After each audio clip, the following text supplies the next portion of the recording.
नमस्कार प्रिय दर्शकों, एक बार फिर आपका स्वागत है हमारी YouTube चैनल प्राचीन ज्ञान सच्चा ज्ञान में। प्रिय दर्शकों, आज फिर नया वीडियो नई जानकारी लेकर हम हाजिर हुए हैं। दर्शकों, आज की कहानी बड़ी मोटिवेशनल है और बड़ी ज्ञानवर्धक है। प्रिय दर्शकों, आज की कहानी उत्तराखंड के कुमाऊं और गढ़वाल दोनों मंडलों में सुनाई जाने वाली लोक कथा है।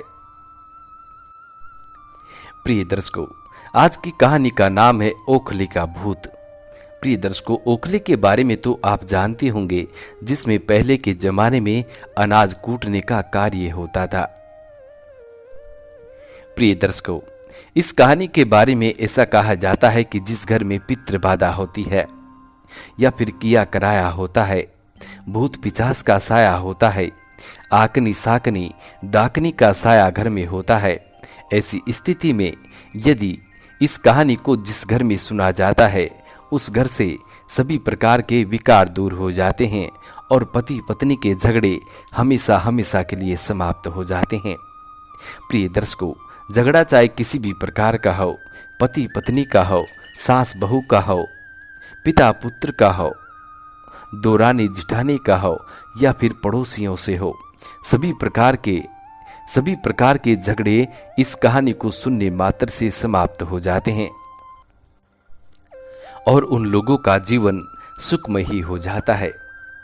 प्रिय दर्शकों, वीडियो शुरू करने से पहले जो लोग हमसे नए जुड़े हैं, वो लोग हमारे चैनल को सब्सक्राइब करें, बेल आइकन ऑन करें, अच्छे कमेंट किया करें, ताकि हर आने वाले वीडियो का नोटिफिकेशन सबसे पहले आपको मिले और आप उसका फायदा उठा सकें।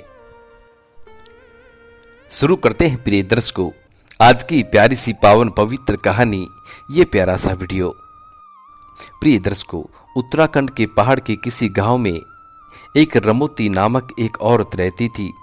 वो घर में बच्चों के साथ अकेली रहती थी। उसका पति प्रदेश में नौकरी किया करता था।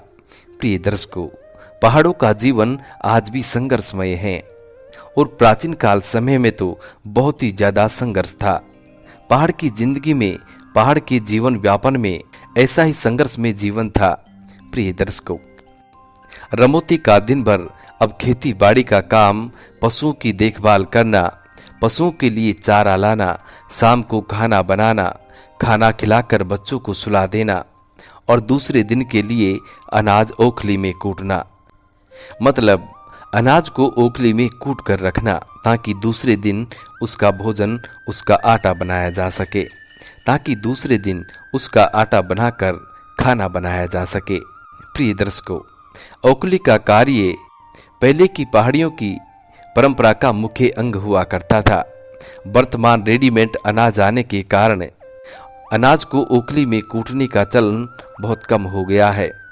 पहले शाम के समय लगभग हर आंगन में ओखली में 2 मुसलों से कंपटीशन चला करता था, अर्थात 2 मुसल एक ही ओखली में 2 औरत बारी बारी से मारा करती थी और अनाज को कूटती थी और दोनों औरतों के मुसल एक दूसरे से कंपटीशन करके चलते थे और दोनों औरतों के मुसल बिना टकराए ओखली में अनाज को कूटने की क्रियाएं करते थे। प्रिय दर्शकों, अब कहानी के अनुसार रमोती अकेली ओखली में अनाज कूट रही थी। जब ओखली में अनाज कूटते कूटते अंधेरा हो जाता है और पता ही नहीं चला, क्योंकि चांदनी रात थी और छिलुक जला रखे थे। पहले के जमाने में जब दिन में टाइम नहीं होता था, तो रात को चांदनी रात में छिलुक पहाड़ी मसाला चीड़ की लकड़ियों से बनी इनकी मसाल जलाया करते थे और धान कुटाई आदि का काम करते थे। प्रिय दर्शकों, अब अचानक रमोती के छिलुक बुझ जाते हैं तो वह छिलुक जलाने के लिए जाती है। प्रिय दर्शकों, जब उसकी मसाल बुझ जाती है तो रमोती अब दूसरी मसाल लेने के लिए अपनी दूसरी आंगन में जाती है। प्रिय दर्शकों, पहले के जमाने में 2-2 आंगन हुआ करते थे। इसी प्रकार रमोती के भी 2 आंगन थे। एक घर के पास था, दूसरा घर से थोड़ी दूर था, जहां पर वो ओखली में अनाज कूटा करती थी। रमोती का वो दूसरा आंगन वाला घर थोड़ी दूरी पर था। वो घर के अंदर जैसे ही गई तो बाहर से ओखली कूटने की आवाज सुनाई देने लगी। रमोती ने जब बाहर को देखा तो एक औरत उसकी ओखली में अनाज कूट रही थी। प्रिय दर्शकों, तब रमोती ने सोचा कि पड़ोसी की कोई औरत होगी। तब रमोती ने वहीं से आवाज मारी और आवाज मारकर कहती है कि ओ धनूली दीदी, लेकिन रमोती को कोई जवाब नहीं मिला। और फिर रमोती फिर से आवाज मारती है और कहती है कि ओ पनूली दीदी, लेकिन फिर भी कोई जवाब नहीं मिला। प्रिय दर्शकों, वो औरत अपनी धुन में ओखली में अनाज कूटती जा रही थी। अब रमोती को थोड़ा शक होता है। अब रमोती छिलुक वहीं पर छोड़ देती है, यानी मसाल को वहीं पे छोड़कर और सीधे दूसरी खोई में आ जाती है जहां पर ओखली में अनाज कूटा जाता था। वहां पर वो औरत ओखली में अनाज कूट रही थी। वो औरत दिखने में बहुत सुंदर थी और अनाज को कूटे जा रही थी। प्रिय दर्शकों, इतने में रमोती वहां पहुंच जाती है और उस औरत का चेहरा देखते हुए बोली कि दीदी, तुम जानी पहचानी तो नहीं लग रही हो, कौन हो और कहां से आई हो? प्रिय दर्शकों, तब वो औरत जवाब देती है कि चेहरा क्या देखती है, मेरे पांवों को देख।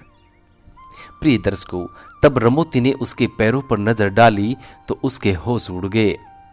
प्रिय दर्शकों, वो भूतनी थी, उसके पांव उल्टे थे। प्रिय दर्शकों, अब जैसी रमोती उसके उल्टे पांव देखती है तो रमोती डर के मारे वहां से दौड़ने लगती है और दौड़ती हुई गौशाला में जाके छुप जाती है। प्रिय दर्शकों, गौशाला में बहुत सारी गाय थी तो गायों के पीछे जाकर रमोती छुप जाती है। ऐसा कहते हैं कि गाय माता में 33 कोटि देवी देवताओं का वास होता है, इसलिए नकारात्मक शक्तियां गौ माता से दूर रहती है।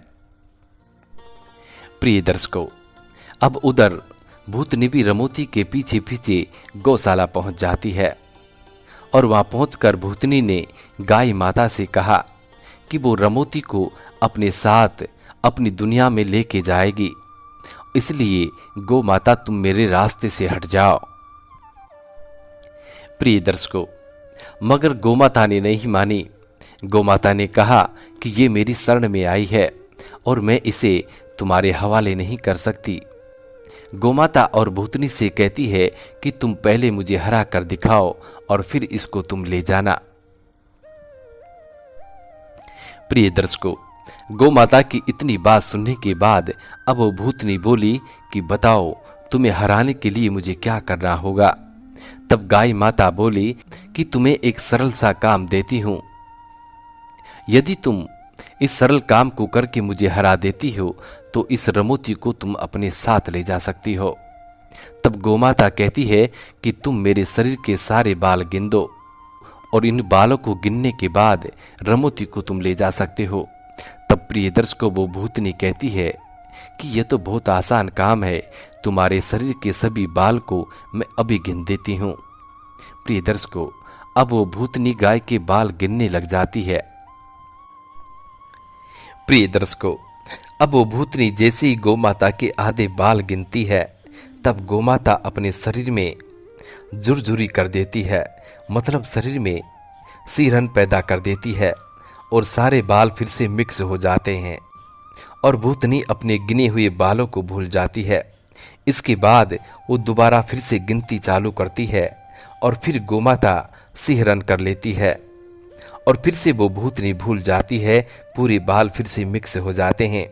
ऐसा करते करते सुबह का वक्त हो जाता है और भूतनी का समय भी पूरा हो जाता है।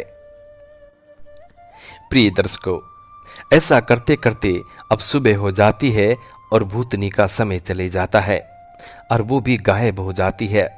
प्रिय दर्शकों, अब रमोती की जान बच जाती है और गोमाता को रमोती दंडवत प्रणाम करती है और गोमाता का धन्यवाद कह के अपने दैनिक कार्यों में लग जाती है। और बड़े बुजुर्ग और विद्वान लोग भी ये कहते हैं कि जिस घर में गोमाता होती है उस घर में 33 कोटि देवी देवताओं का वास होता है। उस घर से सभी प्रकार की नकारात्मक ऊर्जा दूर हो जाती है। किसी भी प्रकार के किए कराए का भय नहीं होता है, डर नहीं होता है। प्रिय दर्शकों, ऐसा कहा जाता है कि गौ माता का मूत्र भी बहुत शुद्ध होता है और गौ माता का गोबर भी बहुत शुद्ध होता है। और जिस स्थान पर गौ माता विराजमान होती है, बैठती है, सोती है, उठती है, प्रिय दर्शकों, वो जगह बहुत ही पवित्र होती है। ऐसा कहा जाता है कि जिस स्थान पे गौ माता रहती है, बैठती है, उठती है, आराम करती है, जहाँ पर गौ माता का खूंटा होता है, यदि कोई मनुष्य गौ माता के खूंटे से रोज अपने सर पे मिट्टी का तिलक करता है तो प्रिय दर्शकों, उसका जीवन सार्थक हो जाता है। जन्म जन्मांतर की गरीबी का नाश हो जाता है और माँ लक्ष्मी की असीम कृपा उन लोगों पर होती है जो लोग गौ माता के खूंटे की मिट्टी का तिलक करते हैं। प्रिय दर्शकों, जिस घर में गौ माता रहती है और जिस घर के लोग गौ माता की सेवा करते हैं तो प्रिय दर्शकों, वक्त आने पर गौ माता उनकी रक्षा करती है। इसमें कोई संदेह वाली बात नहीं है। प्रिय दर्शकों, शास्त्रों में तो ऐसा लिखा है कि वक्त आने पर गौ माता अपने मालिक की मृत्यु तक से लड़ जाती है और अपने मालिक को यमराज के यहाँ से भी छीन लाती है और अपने मालिक को जीवन दान तक दे देती है। प्रिय दर्शकों, जिस घर में गोमाता को रोज सुबह की पहली बनी रोटी खिलाई जाती है, उस परिवार में अकाल मृत्यु का भय नहीं होता है। कभी भी उस परिवार में अकाल मृत्यु नहीं होती है। प्रिय दर्शकों, गोमाता की पूंछ के बाल धारण करने से सभी प्रकार के कष्टों से मुक्ति मिल जाती है।